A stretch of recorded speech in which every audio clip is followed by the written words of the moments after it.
नमस्कार मित्रांनो, आज आपण भारतीय संविधानातील सर्वात शक्तिशाली आणि सर्वात प्रभावी आणि सर्वात महत्वाची कलमाबद्दल सविस्तर माहिती घेणार आहोत. तर ती कलम म्हणजे भावना कलम 32. कलम 32 हे घटनात्मक उपायावर हक्क. भावना डॉक्टर बाबासाहेब आंबेडकर यांनी या कलमाबद्दल म्हणजे अतिशय ठाम शब्दात सांगितलं होतं की जर मला संविधानातील फक्त एकच कलम जर वाचायचं असेल तर ती कलम म्हणजे कलम 32 असेल. कारण कलम 32 हे संविधानाचं हृदय आणि आत्मा आहे. तर आज आपण समजून घेणार आहोत की कलम 32 हे इतकं महत्वाचं काय आहे आणि सामान्य नागरिकाशी ते कसं काम करतं. तर सर्वप्रथम भावांनो, कलम 32 म्हणजे काय? तर कलम 32 हे भारतीय नागरिकांना त्यांच्या मूलभूत हक्काचे उल्लंघन झाल्यास तर थेट सर्वोच्च न्यायालयामध्ये जाण्याचा अधिकार देत असते. म्हणजेच पोलिसांनी अन्याय केला, सरकारचा चुकीचा आदेश असला, तसेच प्रशासनाने मनमानी पद्धतीने किंवा मनमानी केली, अशा वेळी जिल्हा न्यायालय तसेच उच्च न्यायालय या सगळ्या ठिकाणी फेरा न मारायची गरज पडणार नाही. तर डायरेक्ट आपण सुप्रीम कोर्टमध्ये जाऊन आपले हक्क मागू शकतो. भारतीय संविधानातील कलम 12 ते 35 मध्ये आपल्याला मूलभूत हक्क दिले आहेत, जसे की समानतेचा हक्क, स्वातंत्र्याचा हक्क, तसेच धर्म स्वातंत्र्याचा हक्क, शोषणाविरुद्धचा हक्क आणि सांस्कृतिक व शैक्षणिक हक्क. हे संपूर्ण हक्क भावना कलम 12 ते 35 मध्ये दिले आहे.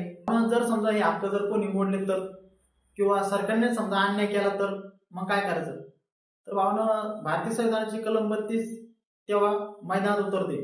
म्हणजेच हक्क तर दिलेच, पण त्या हक्काचे संरक्षण सुद्धा कलम 32 अंतर्गत दिले आहे. तर भावना लक्षात ठेवा की कलम 32 चे 4 मुख्य वैशिष्ट्य आहेत. नंबर 1, थेट सर्वोच्च न्यायालय इतर कोणत्याही न्यायालयात जाण्याची गरज नाही, डायरेक्ट आपण सुप्रीम कोर्टमध्ये जाऊ शकतो. नंबर 2, कलम 32 हे स्वतः मूलभूत हक्क आहे. हे फक्त उपाय नाही तर तो स्वतःच मूलभूत हक्क आहे. नंबर 3, कायदा. नंबर 3, फक्त मूलभूत हक्कासाठी सामान्य कायदेशीर वाद किंवा प्रॉपर्टी कॉन्ट्रॅक्ट हे फक्त मूलभूत हक्क. नंबर 4, रिट्स जारी करण्याचा अधिकार. सर्वोच्च न्यायालयाला रिट्स देऊन हक्काचे संरक्षण करता येते. तर भावांनो, रिट्स म्हणजे काय? तर रिट म्हणजे न्यायालयाने दिलेला अधिकृत आदेश कलम 32 अंतर्गत. तर सर्वोच्च न्यायालयाने 5 प्रकारचे रिट्स दिले आहे आणि 5 प्रकारचे रिट्स जारी केले आहे. तर भावना आपण ते 5 रिट्स आपण लगेच समजून घेणार आहोत. स्टेप बाय स्टेप बघू शकता. सर्वप्रथम नंबर 1, हॅबियस कॉर्पस. म्हणजे जर समजा एखाद्या व्यक्तीला कायदेशीर अटक केली असेल तर न्यायालय आदेश देते की त्या व्यक्तीला माझ्यासमोर हजर करा. आणि ही राईट्स भावना, या राईट्सचा उद्देश म्हटलं म्हणजे व्यक्तीच्या स्वातंत्र्याचं संरक्षण करते. नंबर 2, मॅनमस म्हणजे जर समजा एखाद्या सरकारी अधिकाऱ्याने आपले कर्तव्य बजावत नसेल तर न्यायालय सांगते की तुझं कर्तव्य तू पार पाड. म्हणजेच प्रशासन नियंत्रण ठेवण्याचा मुख्य उद्दिष्ट मॅनमस रिट्सचा काम आहे.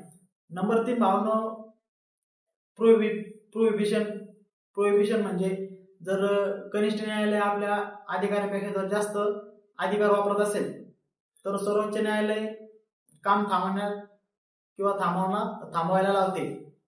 म्हणजेच या रिटचा मुख्य उद्देश म्हटलं भावना की चुकीचा निर्णय होण्यापासून थांबवणे. नंबर 4, सर्टिव्हरी म्हणजे जर समजा चुकीचा निर्णय आधीच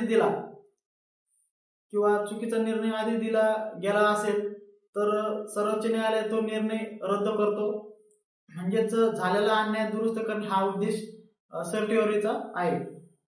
नंबर 5, कोवारंटो. जर एखादी व्यक्ती बेकायदेशीरपणे सरकारी पदाचा गैरवापर करत असेल तर न्यायालय त्याला विचारते की तू या पदाचा कोणत्या अधिकाऱ्याने आदेश किंवा कोणत्या अधिकाऱ्याने तू काम करतोय, किंवा म्हणजेच या या रीटचा कोआरंटीचा मुख्य उद्देश म्हटलं म्हणजे की पदाचा गैरवापर थांबवणे. भावनो सामान्य परिस्थितीमध्ये कलम 32 हे रद्द करता येत नाही, पण राष्ट्रीय आणीबाणीच्या वेळेस किंवा म्हणजेच इमर्जन्सीच्या काळात काही मूलभूत हक्क स्थगित करू शकतो. मात्र न्यायालयाची भूमिका पूर्ण संपत नाही. कलम 32 हे नागरिकांचे संरक्षण करते, तसेच सरकारवर घटनात्मक नियंत्रण ठेवते, अजून लोकशाही मजबूत करते, तसंच न्याय व्यवस्थेवर विश्वास ठेवायला लागते, तसेच संविधान ठेवण्याचं म्हणजे संविधान जिवंत ठेवण्याचं काम करत असते.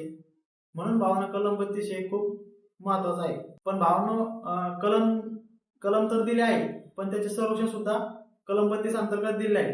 तर भावना जर कोणी आपल्या हक्काचे निरुपयोगी करू नये म्हणून आपल्याला समोर कलम 32 हे उभा केले आहे आणि आपल्या संरक्षणाची एकमेव मजबूत शस्त्र कलम 32 हे ठरलेलं आहे.